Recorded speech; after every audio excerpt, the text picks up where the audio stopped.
बेस्या और बाबाओं में कौन बड़ा? बेस्या बाबा। मॉडल बाबा बेस्या, यह कैसी तपस्या। कुंभ मेला का संदर्भ लेते हुए आज का हमारा यह वीडियो दोस्तों। और एक मॉडल आई थी जो अविवाहित थी, एंकर भी थी, उसे लेकर के एक बड़ा विवाद छिड़ गया। मॉडल रोती रही, एक बाबा पर उसने आरोप लगाया और कहा कि बाबा को बड़ा पाप पड़ेगा। मैं तो कुंभ मेला देखने आई थी, समझने आई थी, सनातन को जानने आई थी, लेकिन बाबा की वजह से मैं जा रही हूँ। मैं शाकाहारी हूँ, कोई बुराई नहीं है, थोड़े कपड़े कभी तंग कपड़े पहन करके मॉडल हूँ तो थोड़ा सा दिखाया, लेकिन हमने अश्लीलता नहीं किया था। और बाबा ऐसे हमलावर थे और उन्होंने कहा तुम्हारी जैसी लाखों लड़कियां इसमें आई हैं और ढंग से रहो, सनातन का अपमान करोगी, त्रिपुंड लगाओगी और तथा गेरुआ वस्त्र पहनोगी तो हम तुम्हें रहने नहीं देंगे। दोस्तों, अब जो भी आपको कानूनी पहलू के वीडियो देखने होंगे वह एक नए चैनल पर आप जाएंगे, लाइफ एंड लॉ, जीवन और कानून। अभी एक मामला आया है हमारे पास कि साहब हमारी पत्नी हमसे 11 महीने से कोई संपर्क ही नहीं हुआ, उसको बच्ची पैदा हो गई, अब हम क्या करें। यह वीडियो आप पहला वीडियो देखेंगे और ऐसी तमाम समस्याएं हैं जो आती रहती हैं। सुविधानुसार मैं लोगों को सलाह भी देता हूं और मनोचिकित्सक तो नहीं हूं, लेकिन उनका ब्रेन वॉश भी करता हूं भी क्या करना चाहिए। तो यदि आप चाहें तो LIFE AND एंड ला LAW, तो इस पर आप विजिट कर सकते हैं और ऐसी समस्याओं के समाधान के बारे में और जो भी समस्याएं आ रही हैं कानूनी पहलू को भी हम बताएंगे। आवश्यकता पड़ने पर सेवानिवृत्त जज, ख्यातिलब्ध अधिवक्ता सबको बुला करके हम डिबेट भी करेंगे।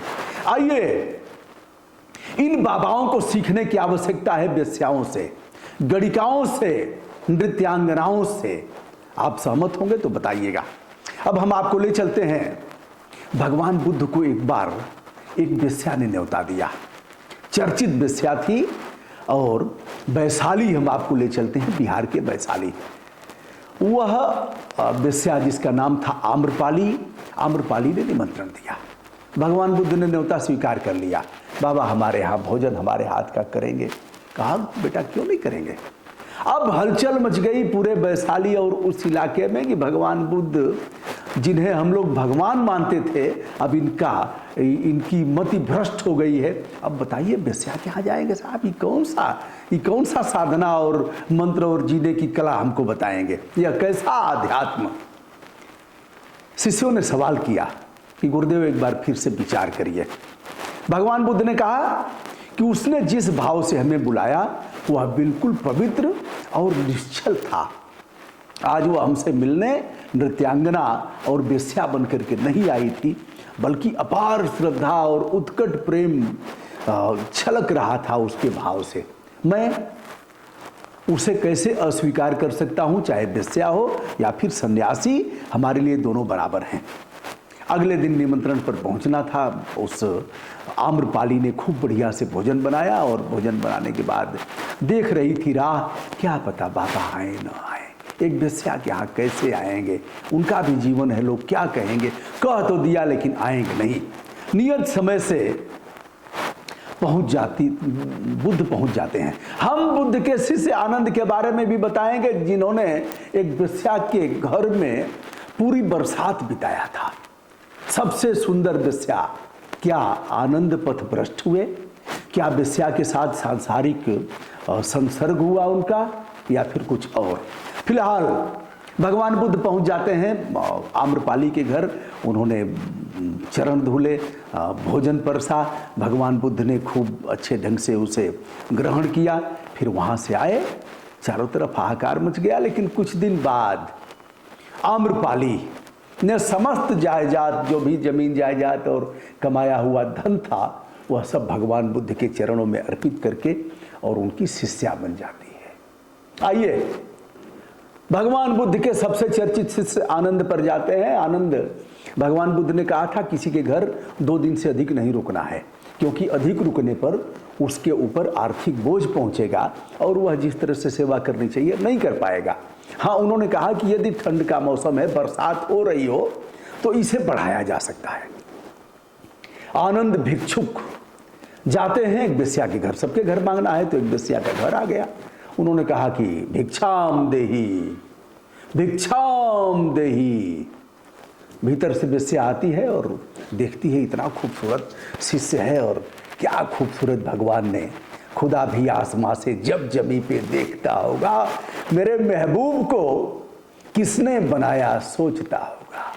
इसको तो रविवार के दिन भगवान ने विशेष ढांचे में गढ़ा है। बेस्या देख करके खुश हो जाती है, एक टक आनंद की तरफ देखती रह जाती है। आनंद ने कहा, फिर कहा भिक्षाम देही, भिक्षा तो मैं दे रही हूँ, भोजन भी दे रही हूँ, किंतु हमारे यहाँ रुकोगे?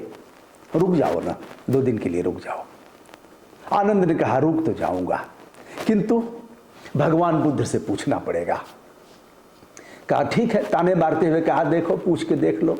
रुकने के लिए कहेंगे? वह कहेंगे ही नहीं, मैं एक बेस्या हूं ना, बेस्या के यहाँ कौन रुकेगा, और तुम्हारी हिम्मत तो है नहीं। आनंद ने कहा, पूछ कर बताऊंगा। भगवान बुद्ध से उन्होंने सारा जो भी भिक्षा में मिला था सब अर्पित किया और कहा, हे प्रभु, आज भिक्षाटन करते हुए एक बेस्या के घर पहुंचा था, उसने आमंत्रित किया कि हमारे यहाँ रुको ना, 2 दिन के लिए रुक जाओ। भगवान क्या करें? उन्होंने कहा, जब उसका आग्रह है, इतना प्रेम से उसने कहा है तो रुको, रुका जा सकता है, जाओ। आनंद जी गए और वहां रुक गए। कपड़े हमारे जैसे नहीं थे, बरसात और ठंड का कुछ समय था। उसने एक अच्छी कश्मीरी शाल दिया, कश्मीरी शाल उन दिनों नहीं होती रही होगी, मतलब अच्छा वस्त्र दिया। आनंद ने उसको ओढ़ लिया, अच्छे पकवान बनाए, बहुत दिन बाद ऐसा भोजन मिला था, अच्छा बिस्तर लगाया, आनंद जी सोए आनंद पूर्वक। उसके बाद फिर बरसात, मूसलाधार बारिश होने लगी। 2 दिन रहने की बात थी, लेकिन महीनों गुजर गए, निकलने का मौका ही नहीं मिला। अब 1 महीने में क्या हुआ होगा, कृपया बताइएगा। 1 महीने में क्या आनंद बच गए? क्या उस बेस्या, अब लोग गांव देहात में कहते हैं कि आग अग्नि हो और सूखी लकड़ियां हो, आग तो जलेगी ही। महात्मा गांधी ऐसे ही एक बार रात भर किसी महिला के साथ सोए थे। भोर में जाते जाते क्या हुआ, अगर आप चाहेंगे तो इस पर भी चर्चा करेंगे, कोई बुराई नहीं है, और एक सम्मानित दायरे में रहकर की चर्चा किया जा सकता है। तो अब इस पर हम इतना ही रखते हैं, आगे क्या हुआ इस पर आप फिलहाल वह गणिका जिसका नाम है आम्रपाली, आम्रपाली एक्सप्रेस भी चलती है और तमाम राजा महाराजा, लिच्छवी और वैशाली के बीच एक युद्ध भी हुआ था आम्रपाली को लेकर के। सभी उसे उसकी एक झलक देखने के लिए बेताब रहते थे। आम्रपाली पर कई एक नाटक, उपन्यास और काव्य लिखे गए हैं। आम्रपाली भगवान बुद्ध के चरणों में गिर जाती है। क्या उस आम्रपाली से बाबाओं को सीखने की जरूरत है? यदि एक भारत की बेटी, देश की बेटी मॉडल है, कोई बात नहीं, दिखाने में कोई पहलवान है तो दिखाने में कोई बुराई है क्या? लंगोट पहन करके दिखाएगा, तमाम मॉडल है, परिवर्तित होता रहता है। मॉडल होना कोई वेश्यावृत्ति है क्या? और वेश्याओं को भी मौलिक अधिकार है कई मामलों में। हम तो वेश्याओं के घर में गए हैं महाराज, कहेंगे तो उसको भी बताऊंगा। उनके घर गया हूं, उनकी समस्याओं के लिए लड़ा हूं, उनके जीवन को जाना हूं, इसमें कौन सी बुराई है? वो अभी समाज की महत्वपूर्ण अंग है। मार्कंडे काटजू ने अपने डिसीजन में जो लिखा है, महत्वपूर्ण विनिश्चय, उसको पढ़ करके आंखें खुल जाएंगी। तो दोस्तों, अब वह तो चली गई रोते रोते, और बाबा अभी भी अपने पर कायम है। बाबा आनंद स्वरूप जी महाराज अभी भी कायम है कि मैं तो करूंगा ही। और एक बाबा की शिष्या बनी थी, वह शिष्या बनी थी और बनने के बाद अब वापस चली गई। जैसा कि मैंने बताया था, हर्षा रिछारिया 10 जनवरी को बाबा की पेशवाई, यानी जो कुंभ मेला में प्रवेश हो रहा था, छावनी प्रवेश कैलाशानंद गिरी जी महाराज के, उसमें इसी पर बवाल मच गया। और आनंद स्वरूप महाराज मोर्चा खोल दिए हैं। आनंद स्वरूप जी बलिया के रहने वाले हैं और बाबा से भी मिलने का प्रयास करूंगा, बातचीत होती रहती है। लेकिन बाबा को क्या उन गणिकाओं से सीखने की जरूरत है? क्या नर्तकियां भी देश की विशेषांक रही हैं? क्या इन वेश्यालयों के घर की मिट्टी आपके नवनिर्मित मकान की नींव में डालने के लिए जाती है? क्या इनके एक दर्शन के लिए, एक झलक पाने के लिए लोग बेताब रहते थे? क्या इनको भी प्रणाम किया जाता था? ऐसे तमाम प्रश्न हैं जिसका उत्तर विनम्रता के साथ निवेदित है। फिलहाल रोते रोते चली गई।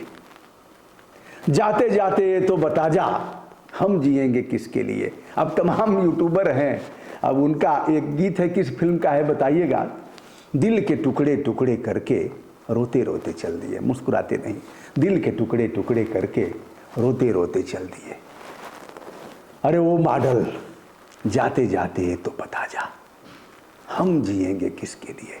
दोस्तों, ये हमारी भावनाएं अच्छी हैं, इसको आप गलत अर्थों में इसे मत लीजिएगा। मैं हूं ब्रजभूषण दुबे। संपूर्ण आदर के साथ हमारा प्रणाम आप सभी तक निवेदित किया जाता है। सादर आभार, मंगल कामनाएं, सबकी जय जयकार।